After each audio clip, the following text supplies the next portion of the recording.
আমি হচ্ছি একজন বিড়াল প্রেমী।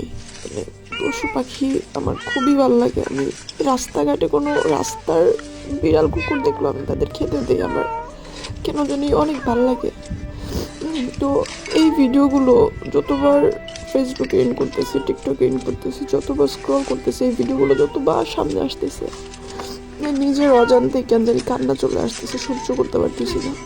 আল্লাহ তো রহমতের মালিক। আল্লাহ এগুলো দেখার পর কেমনে সহ্য করতেছে আমার বুঝে আসে না। যে মানুষজনের পাশাপাশি পশু পাখিদের জীবন পর্যন্ত শেষ।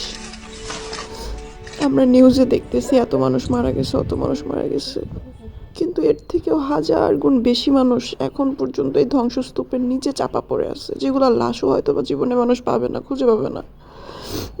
তো আমরা আসলে এই দিনটা কোনোদিনও, আমরা সেই জেনারেশন, আমরা সেই জাতি যারা কিনা জন্মের পর থেকে ফিলিস্তিনদের ধ্বংস দেখে আসতেছি, তাদের উপর করা টর্চার দেখে আসতেছি, কিন্তু আমরা কিছু করতে পারতেছি না, কিছু করার নাই আমাদের।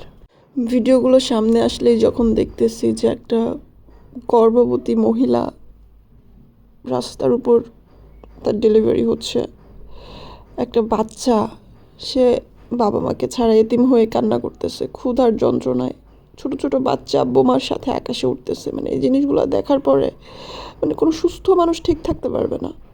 এটা হচ্ছে আমাদের নড়াইল জেলায় গতকালকে হচ্ছে আন্দোলন হয়েছে, অ্যান্ড আজকেও হবে, 7 তারিখ 8 তারিখ আজকেও হবে।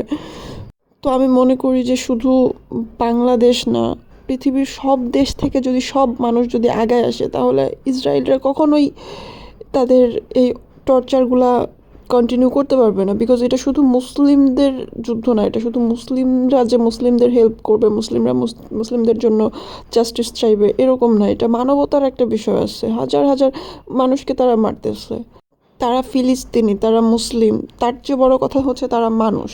তো এইভাবে যখন চোখের সামনে মানুষগুলোকে মেরে ফেলতেছে, বোমা মারতেছে, তাদের সব কিছু ধ্বংস করে দিতেছে, বাবার সামনে মেয়েকে মারতেছে, মার সামনে সন্তানকে হত্যা করতেছে, এই জিনিসগুলো আসলে চোখে দেখার মতো না। তো প্রত্যেকটা দেশের মানুষ যদি আগায় আসে, তাহলে হয়তো যে কয়টা প্রাণ এখন বেঁচে আছে তারা থাকতে পারবে।